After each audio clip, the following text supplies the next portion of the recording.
आज अष्टमी है, इसके बावजूद आप समय निकाल कर यहाँ आए हैं। मुझे कोई लंबी चौड़ी बात नहीं कहनी है। जैसा वशिष्ठ भाई बता रहे थे, पिछले कुछ महीनों से जब हम पैदल चल रहे हैं तो शिक्षक समुदाय के लोग हमसे मिलते रहे हैं अपनी समस्याओं को लेकर। आपकी पीड़ा रही है कि जिन दलों को, जिन नेताओं को आपने वोट किया, जिनकी मदद की, वो आज शिक्षकों के लिए वो कुछ नहीं कर रहे। हम 2015 में बिहार आए थे। उस समय मैंने देखा था कि शिक्षक समुदाय पूरी तरीके से भाजपा के साथ है। उस समय सुशील कुमार मोदी जी ने, तब भाजपा के नेता थे वो, उन्होंने आपको आश्वस्त किया था कि आपके वर्षों से बड़ी लंबित जो मांगे हैं उसको वो पूरा करेंगे। उसी आश्वासन के आधार पर आपने भाजपा को बड़ी मजबूती से मदद भी की। लेकिन दुर्भाग्य ही कह लीजिए आपका, या बिहार के लोगों के नज़रिए से एक तरह से अच्छी बात कि आपने जिसको वोट दिया वो चुनाव हार गए। भाजपा वाले चुनाव हारे तो आप लोगों को ऐसा लगा कि भाई अब तो महागठबंधन की सरकार है। नीतीश कुमार ने कहा हुआ है कि हम कुछ भी हो जाए शिक्षकों की बात नहीं मानेंगे। तो आप 2 साल के लिए ठंडे पड़ गए कि जब भाजपा आएगी तभी सुधरेगा। लेकिन संयोग ऐसा देखिए, नियति ने भाजपा को सत्ता में आने का अवसर दिया और 2015 में विपक्ष के नेता होने के तौर पर सुशील मोदी जो हल्ला करके चिल्ला कर कह रहे थे कि हम शिक्षकों का काम करा देंगे, 2017 में जब वो उप मुख्यमंत्री बन गए तो उन्होंने आपकी कोई चिंता नहीं की। और 1-2 दिन नहीं, 2017 से लेके 2022 तक भाजपा यहाँ सत्ता में थी। यहाँ पर भी सत्ता में थे, दिल्ली में भी सत्ता में थे। सुशील कुमार मोदी जी उप मुख्यमंत्री थे 20 तक। इसके बावजूद आपका काम नहीं हुआ। जब काम नहीं हुआ तो आप लोगों ने गुस्से में या सोच समझ के ये निर्णय लिया कि अब हम लोग आरजेडी का तेजस्वी यादव का मदद करेंगे। ऐसा आपने इसलिए किया कि सुशील मोदी की तरह ही तेजस्वी यादव ने आपको कहा कि हम अगर 20 में जीत कर आ जाएं तो हम शिक्षकों का सारा जो काम है वो कर देंगे। आपने फिर वही गलती दोहराई जो आपने 2015 में की थी। किसी के कहे पर जाकर फिर आपने वोट दिया। और शिक्षक समुदाय की ताकत किसी को हराने जिताने की नहीं है, ये इस बात से फिर दिखा 2020 में, क्योंकि जब इस बार आप आरजेडी को वोट दिए तो आरजेडी चुनाव हार गया। तो पहली बात तो आप ये समझिए कि शिक्षकों की ताकत इतनी है नहीं जितनी आप समझते हैं। और वो ताकत इसलिए नहीं है कि आप गणना में गलती कर रहे हैं कि शिक्षक 4 लाख नहीं है, कि उनके पास 20 लाख वोट नहीं है, कि उनके पास समाज को प्रभावित करने लायक संख्या नहीं है। आप प्रभावी इसलिए नहीं है क्योंकि आप एक हैं नहीं, आप टुकड़ों में बटे हुए हैं। 2015 और 2020 मैं सिर्फ आपको इस नजरिए से आपको याद दिला रहा हूं कि आपने दोनों बार ये दंभ भरा, ये आपको लगा कि हम जिसके साथ खड़ा होंगे उसी को हम हरा जिता सकते हैं। आप दोनों ही बार हारे। लेकिन फिर संयोग देखिए, अब तेजस्वी यादव मुख्यमंत्री बन गए हैं तो दोनों काम के लिए आप लोग नीतीश कुमार जी पर बहुत गुस्साते हैं। नीतीश कुमार जी ने वेतनमान दिया हो चाहे नहीं, उन्होंने 2 बार पलट के भाजपा और आरजेडी का शिक्षकों के प्रति जो सोच है उसको बिल्कुल दिखा दिया है। इस बार नीतीश कुमार फिर पलटे तो तेजस्वी यादव मुख्यमंत्री हैं और उप मुख्यमंत्री हैं। और आप लोगों को लगा कि अब तो मिल ही जाएगा, फिर भी कुछ नहीं हुआ। आप में से कुछ उत्साही शिक्षक आंदोलन कर नजरिए से डाक बंगला चौराहा पर भी पहुंच गए, वहां पर भी लाठी डंडा खाकर वापस आए। आपका कुछ नहीं होने वाला है। तो हमसे जो शिक्षक मिलते रहे हैं, तो मेरा अनुरोध इतना ही है कि आप फिर हमारे पास ठगे जाने के लिए मत आइए। एक बार आप खुद गए भाजपा के पास, भाजपा ने ठगा। फिर आप गए तेजस्वी के पास, तेजस्वी ने आपको ठगा। अब अगर आप प्रशांत किशोर के पास आइएगा तो हम भी आपको ठगेंगे, क्योंकि आप स्वयं को ठगने के लिए पहले तैयार हैं। जब तक आप अपने प्रति ईमानदार नहीं हैं तो कोई दूसरा आदमी आपके प्रति ईमानदार कैसे होगा। शिक्षकों की हालत देख लीजिए, आप पानी पी पी के गाली दे रहे हैं महागठबंधन को कि महागठबंधन ने हमारी हालत खराब कर दी। और अभी जब आपके चुनाव आया, शिक्षकों को अपने नेताओं को चुनने की बात आई, तो आप उसी महागठबंधन का झंडा लेकर घूम रहे हैं और हमसे अपेक्षा रखते हैं या किसी दूसरे सामाजिक राजनीतिक व्यक्ति से अपेक्षा रखते हैं कि आपकी लड़ाई वो लड़े। ये कैसे संभव है? तो संभव ही नहीं है। जब आप अपनी लड़ाई नहीं लड़ना चाहते हैं तो हम आपकी लड़ाई क्यों लड़े? और अगर लड़ेंगे तो भी हमको सफलता नहीं मिलेगी। जैसे आपको 2015 में सफलता नहीं मिली, 2020 में सफलता नहीं मिली, वैसे अगर हम भी आपकी लड़ाई लड़ेंगे तो उससे आपको सफलता नहीं मिलेगी। आपकी सफलता इस बात में छुपी हुई है कि आप कितने एकजुट हैं। तो आप लोग 4 लाख शिक्षक हैं, 19 संगठनों में बटे हुए हैं। हमसे जो लोग सुझाव मांगने आ रहे हैं तो हमने एक ही सुझाव दिया कि सारे संघ के जो लोग हैं, शिक्षक नेता हैं, वो एक साथ आ जाएं, एक समन्वय समिति बना लीजिए। हम लोगों ने देश में देखा है, किसानों ने ये करके दिखाया। 18 अलग अलग संगठनों ने एक संघर्ष समिति बनाया और नरेंद्र मोदी की भाजपा की मजबूत सरकार को 1 वर्ष में झुका कर दिखा दिया। तो अगर 18 किसान संगठन ये काम कर सकते हैं तो 19 शिक्षक संगठन भी ये काम कर सकते हैं। उनको मैंने सुझाव भी दिया। आप लोगों ने पहले एक समन्वय समिति बनाया भी था, वो चला नहीं, क्योंकि जिनको आपने समन्वय समिति का नेता बनाया वही लोग सरकार से समझौता करके आपके हितों को बेचकर निकल गए। तो शिक्षकों ने यह बताया कि भैया संघ तो बन नहीं सकता है, क्योंकि यही लोग नेतागिरी करते हैं, इन्हीं लोगों ने शिक्षकों को बांट रखा है, ये कभी एक साथ नहीं होंगे।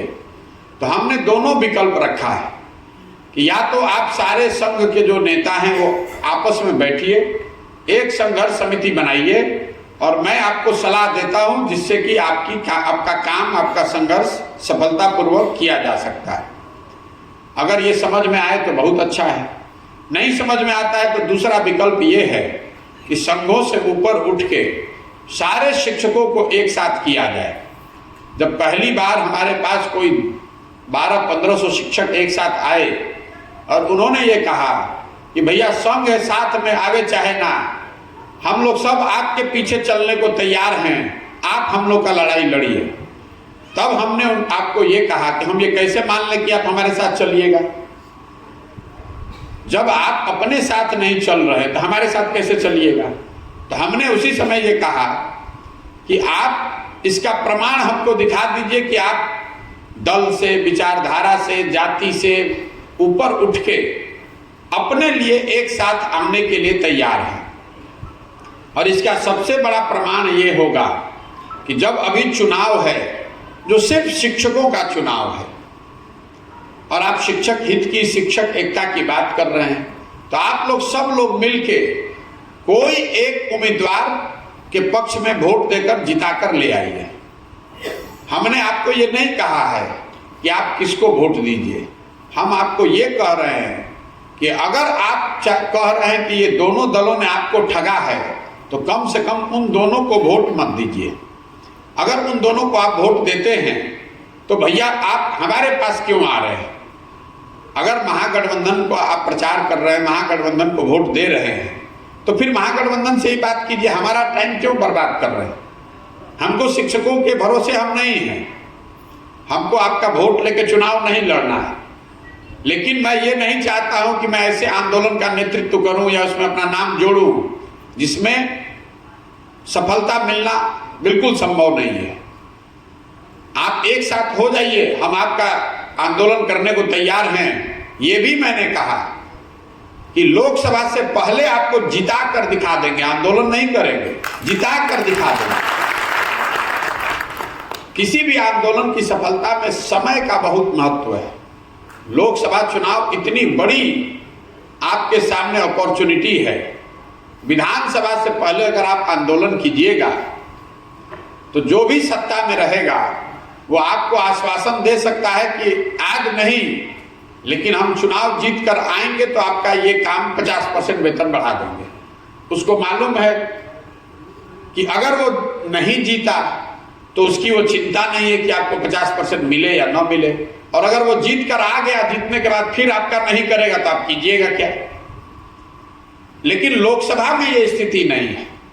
लोकसभा में अगर कोई आपसे दल वादा करता है, कोई नेता कहता है कि भाई आपका ये काम कर दिया जाएगा, और लोकसभा में आपने उसकी मदद की, अगर उसके बाद वो धोखा करेगा तो आपके पास 1.5 वर्ष का अवसर है, और विधानसभा में ये अवसर होगा आपको उसको सबक सिखाने का। इसीलिए मैंने ये सोच समझ के बताया कि आपको अपनी एकजुटता वोट में दिखानी है और लोकसभा से पहले दिखानी है। ये 2 काम आप करके दे दीजिए। आपका काम करा कर देने की जिम्मेवारी हमारी है। हम आपसे वोट नहीं मांग रहे हैं, आपसे चंदा नहीं मांग रहे हैं, आपसे हमने ये भी नहीं कहा कि आप हमारा समर्थन कीजिए। हम ये कह रहे हैं कि आप अपने समर्थन में खड़े होकर हमको दिखा दीजिए। जब आप अपने लिए नहीं खड़े हैं तो आप हमारे लिए कैसे खड़ा होइएगा। आप अपने लिए खड़ा होइए, ये काम करके दिखा दीजिए, हमारे पास चले आइए कि भैया आपने कहा था कि महागठबंधन और भाजपा का कोई नहीं जीतना चाहिए, हम लोग सब मिलकर एक निर्दल को जिता कर लाए हैं, अब आप हमारा आंदोलन खड़ा कीजिए। जिस दिन आप वो करके ला दीजिएगा तो हम आपके साथ खड़े हैं। अगर आप वो करके नहीं लाते हैं और यहाँ महागठबंधन जीत कर आता है या भाजपा का कैंडिडेट जीत कर आता है, तो अगर आप मेरे पास आइएगा तो हम आपको कहेंगे भैया जिसको आपने जिताया है उसके साथ लगिए। सीधी सी बात है। हमको आपके वोट की चिंता नहीं है, आपको ये भी बता रहे। आप हमको वोट दीजिएगा, हमको जिताने में मदद कीजिएगा, उसकी हमको चिंता नहीं है। मैंने आपको पहले ही बताया कि शिक्षकों के पास इतना वोट है ही नहीं, वो समझ है ही नहीं कि आप किसी को हरा जिता सकते हैं। अभी सिर्फ शिक्षकों का ही वोट है। भाई 10,000 में 10,000 शिक्षक ही है। विधानसभा लोकसभा में तो बहुत समाज का बड़ा वर्ग है। 2 लाख 3 लाख के वोटर विधानसभा में आप कितना शिक्षक होगा, 10,000 15,000। लेकिन यहां तो 100 में 100% आप ही हैं, और फिर भी अगर आप एक साथ निर्णय नहीं ले पा रहे हैं, चुनाव के परिणाम को इफेक्ट नहीं कर पा रहे हैं, तो आप विधानसभा में क्या मदद कीजिएगा, लोकसभा में क्या कीजिएगा, कुछ नहीं कर सकते हैं। यही प्रस्ताव हमने आपके सामने रखा है। आपको अगर ठीक लगता है तो आप इन दोनों दलों का बहिष्कार कीजिए, इन दोनों दलों को वोट मत दीजिए। उसके बाद हम कंधे में कंधा लगाने को तैयार हैं। बहुत आदमी यो कहते कि भाई इन दोनों दलों का विरोध करने के लिए इसलिए कह रहे हैं कि इनको अपना कोई फायदा है, तो हमको क्या फायदा, हमको कोई वोट दीजिएगा। कोई कह रहा है कि जन सुराज से समर्थित कैंडिडेट खड़ा है, तो जन सुराज में हम रोज कहते हैं कि जन सुराज की सोच ये है कि जितने लोग इलेक्टेड जनप्रतिनिधि हैं, चुने हुए प्रतिनिधि हैं, चाहे वो वार्ड सदस्य हो, सरपंच हो, मुखिया हो, जिला पार्षद हो, हम लोग की नज़र में जो भी खड़ा होगा हम उसकी मदद करेंगे, क्योंकि वो चुनाव तो दल पर होता ही नहीं है। तो अगर कोई जन सुराज का आदमी खड़ा है, सोचता है कि हम ठीक है तो लड़े, लेकिन हम आपको ये नहीं कह रहे हैं कि उसी को वोट दीजिए। हम आपको ये कह रहे हैं किसको नहीं देना है। शिक्षक एकता जिंदाबाद नारा लगाने से नहीं होगा। शिक्षक एकता है, इसको करके दिखाइए। जिस समाज में लोग अपने लिए नहीं खड़े हो सकते हैं, उस समाज के उन लोगों के नेतृत्व का या उनसे जुड़ने का मेरा सवाल ही नहीं पैदा होता है।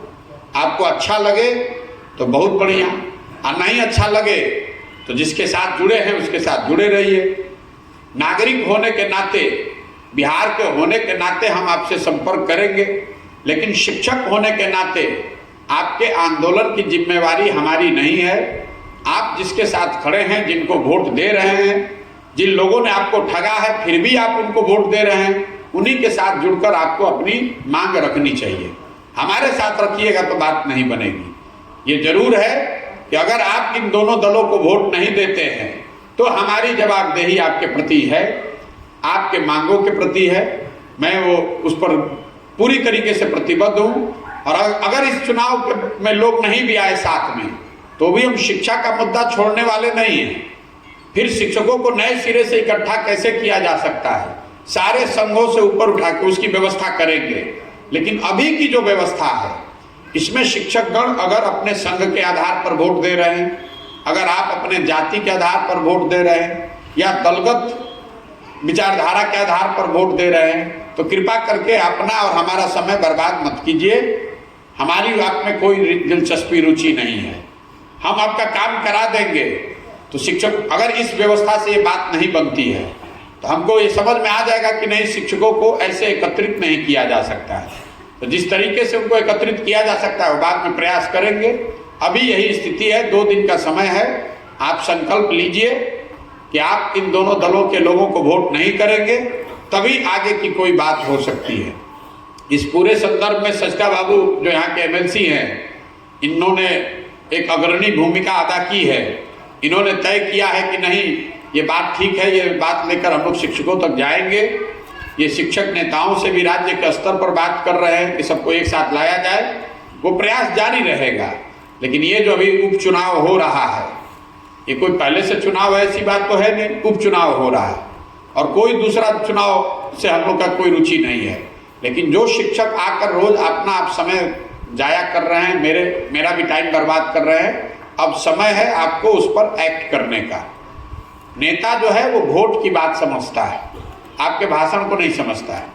आप भाषण में जितना गाली दे दीजिए, जितना हो हल्ला मचा लीजिए, नेता को जाकर 2 थप्पड़ मार भी दीजिए, जब तक आप उसको वोट देते रहेंगे उसको कोई फर्क नहीं है। तो आप लोग 5 वर्ष हल्ला मचा रहिएगा, धरना पर बैठिएगा, लेकिन वोट जाकर जाति के आधार पर, विचारधारा, दल के आधार पर उन्हीं को दीजिएगा। तो मेरी अपनी समझ ये है कि आपको उसका कोई लाभ मिलने वाला नहीं है। जिन लोगों को भी लग रहा है कि हमारे पास ऐसी कोई विद्वता है कि हम सलाह देकर किसी को जिता हरा सकते हैं, तो भैया सलाह आपको हम दे रहे हैं। मानना नहीं मानना आपके हाथ में है। आप स्वयं से शिक्षक हैं। जब आप बच्चों को पढ़ाते हैं, आप तो पढ़ा ही सकते हैं, वो बच्चा कितना पढ़ता है, कितनी ईमानदारी से पढ़ता है, उसी पर निर्भर करेगा कि उसको नंबर कितना आएगा। आपके पढ़ा देने से क्लास का हर बच्चा तो फर्स्ट नहीं आ सकता है। हमारा काम है आपको ये बताना कि इस तरीके से आप अपने जीवन की स्थिति को सुधार सकते हैं। बहुत लोग हमारा के कहते ही जा इनकर बाबूजी बड़ा एहसान कैले रहो, तो हम कहते हैं आपको रोज कि भैया बाबूजी तो जाते जाते अपने बच्चे का भविष्य का चिंता करके गए, आप अपने बच्चे का भविष्य जीते जी भी चिंता नहीं कर रहे हैं। तो आप अपनी दुर्दशा, आपके बच्चों की नहीं होगी तो किसके बच्चे की दुर्दशा होगी, जब आपको अपने बच्चे की चिंता ही नहीं है। कोई कह रहा है कि भैया 5,000 रुपया लेके वोट दे दिए, तो हमने अभी एक पिछली बैठक में कहा कि शिक्षक कितना बेवकूफ़ है ये तो नहीं हम जानते थे कि 5,000 रुपया के चक्कर में अगर आप 10,000 20,000 रुपये के चक्कर में अगर आप 5 लाख का वेतनमान छोड़ना चाहते हैं, तो आपसे बढ़िया होशियार तो कोई आदमी नहीं है कि आप 20,000 रुपया लीजिए और 5 लाख का वेतनमान छोड़ दीजिए। मैंने ये भी आपको बताया कि भाई अगर आकर कोई पैसा दे रहा है तो पैसा ले लीजिए, आप गुरु दक्षिणा समझ के उसको जेब में रखिए। पैसा वो तो लूटिए के ना लाया है, कोई गेहूं बेच के तो लाया नहीं है, लेकिन जाकर चिचरी खींचिए ठीक जगह पर। जो पैसा दे रहा है पैसा लीजिए, मैं बिल्कुल नहीं रोक रहा हूँ। इसलिए नहीं रोक रहा हूँ कि जो लोग भी पैसा बांट रहे हैं वो समाज के नाम पर कलंक हैं। वो शिक्षकों को 2,000 4,000 में आपका उन्होंने भाव लगाया है 5,000 रुपया, तो आपकी ये जवाबदेही है कि 5,000 रुपया लेकर न बिकिए, ताकि आगे किसी की हिम्मत न पड़े आपका भाव 5,000 रुपया लगाने का। नहीं, अगर 5,000 रुपया आपने अपना भाव लगाया है तो इसके आगे की अपेक्षा भी मत रखिए। जो भी नेता आएगा वो यही समझेगा कि भाई शिक्षक लोग कितनों हल्ला में चाहिए, जब 5,000 रुपया देवो अपने आप आके वोट दे दिया जाए। तो आपको अपना भाव खुद ही लगाना है। मेरा सुझाव ये है कि आप जो पैसा जाति, दल, विचारधारा, उनके बाबूजी ने किसके क्या किया, इन बातों से ऊपर उठकर, इन बातों से प्रभावित हुए बगैर अपने और अपने बच्चों के लिए खड़े होइए। अपना भविष्य अगर सुधारना चाहते हैं तो अपनी एकता का अभी जो मुजाहरा है वो उसको पेश कीजिए। इन दोनों दलों को आप हराएंगे तो आपको पता नहीं चल रहा है कि इसका कितना बड़ा असर होगा। ये दोनों दल जिस दिन हारेंगे उसी दिन आपके आंदोलन का बिगुल बजेगा, क्योंकि लोग अपने आप समझ जाएंगे, वो दोनों दल ये समझ जाएंगे कि बिहार में पहली बार शिक्षकों ने एकजुटता का परिचय दिया है। आपको करना तो ये चाहिए था कि महागठबंधन के प्रत्याशी विद्यालयों में घुस नहीं पाए, क्योंकि जब महागठबंधन के लोग नीतीश कुमार मंच से खड़े होकर आपको गाली दे रहे हैं, कह रहे हैं कि हम आपका काम नहीं करेंगे, और उन्हीं के दल का प्रत्याशी आकर आपके विद्यालय में बैठकर आपका वोट मांग रहा है, आप उसके साथ चाय पी रहे हैं, उसका झंडा लेकर घूम रहे हैं, तो आप अपने आप को खुद के प्रति ईमानदार, अपने बच्चों के प्रति ईमानदार कैसे बता रहे हैं? और ये क्यों अपेक्षा रखते हैं कि प्रशांत किशोर या कोई भी आदमी आपकी मदद करेगा? ये नहीं हो सकता है। तो यही मैं अपनी बात यहीं पर ख़त्म करूंगा। अगर आपके कोई सवाल जवाब हैं तो आप कर सकते हैं। मेरी शर्त इतनी है कि इन दोनों दलों को वोट नहीं पड़ना चाहिए। बाकी आपको जिसको जिताकर, जिस दिन आप एक निर्दल को जिताकर हमारे पास ले आइएगा, उसके बाद आपके लड़ाई की जिम्मेवारी आपकी नहीं है, वो हमारी है। संसाधन, व्यवस्था, रणनीति, गर्दन सब हम अपना लगाएंगे। आप पहले इन दोनों को हरा कर दिखाइए। और इस बार शिक्षकों के पास कोई एक्सक्यूज नहीं है कि भैया हम लोग तो कोशिश किए लेकिन हार गया।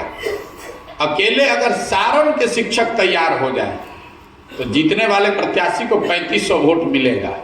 अकेले 3-3.5 वोट तो खाली सारण के शिक्षकों का है। अगर आप लोग अभी से भी 2 दिन में भी एक आदमी 10-10 शिक्षकों की भी जिम्मेवारी ले लेगा तो आप तो पूरे क्षेत्र का परिणाम आप ही बदल देंगे। और ऐसा नहीं कि दूसरे लोग तैयार नहीं हैं। हर जिले में शिक्षकों ने संकल्प लिया है, कुछ हद तक एक साथ आने का प्रयास किया है कि नहीं भैया हम लोग निर्दल प्रत्याशी को ही मदद करेंगे।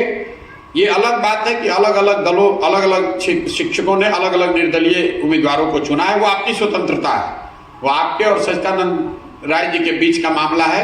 हमारा मामला ये है कि आप किसी भी निर्दल को जिताकर हमारे पास आ जाइए। एमएलसी के ताकत से आपका आंदोलन नहीं होगा, आपकी ताकत से होगा। हम उसमें सहयोग करेंगे, एमएलसी कोई जीत जाए, इन दोनों दल का नहीं जीतना चाहिए। लेकिन अगर इन दोनों दलों को आपने वोट दिया तो मैं आपसे हाथ जोड़कर आग्रह कर रहा हूं, अपनी समस्या लेकर हमारे पास मत आइए, क्योंकि उसका कोई मतलब नहीं है, मैं करूंगा नहीं। अगर इन दोनों दलों को आपने जिसने वोट दिया है उस शिक्षक से हमारा कोई रास्ता नहीं है, क्योंकि वो शिक्षक न सिर्फ अपने पेट में छुरा मार रहा है, अपने साथी शिक्षकों के भी पेट पर लात मार रहा है। और यही तो बिहार के दुर्दशा का कारण है। बिहार के आप नागरिक भी हैं। बिहार में हम लोग गांव-गांव में जन सुराज में अभियान क्या चला रहे हैं कि भाई आपकी जो समस्या है, आपके बच्चों की जो समस्या है, आपके बच्चों की शिक्षा और रोजगार आपके लिए चिंता का कारण है, तो आप इन विषयों पर वोट कीजिए। आप बात करते हैं शिक्षा की, बात करते हैं रोजगार की, अजैया वोट हुई वो दिन मोदी जी के सीना 56 इंच के देख के वोट दे दे। उस दिन भारत पाकिस्तान पुलवामा पर वोट दीजिएगा, उस दिन जाति पर वोट दीजिएगा, तो आपके बच्चों को कभी शिक्षा और रोजगार नहीं मिलेगी। यही पूरा अभियान बिहार भर में कर रहे हैं, तो वही बात आप पर भी लागू कर रहे हैं। शिक्षकों से कुछ अलग से नहीं मांग रहे हैं, आपसे यही मांग रहे हैं कि आपने जो अभी तक बताया कि आपके साथ जिन लोगों ने धोखा किया उनके साथ आप खड़े मत होइए। अगर खड़े होइएगा तो हम आपसे माफी चाहते हैं, हमारे साथ खड़े होने की जरूरत नहीं है। अब मैं अपनी बात खत्म करूंगा। सजदा जी को अगर जो कुछ कहना है कहें, और आप में से जो लोग चाहते हैं वो लोग सवाल जवाब जो करना चाहते हैं वो आप कर सकते हैं। बहुत बहुत धन्यवाद।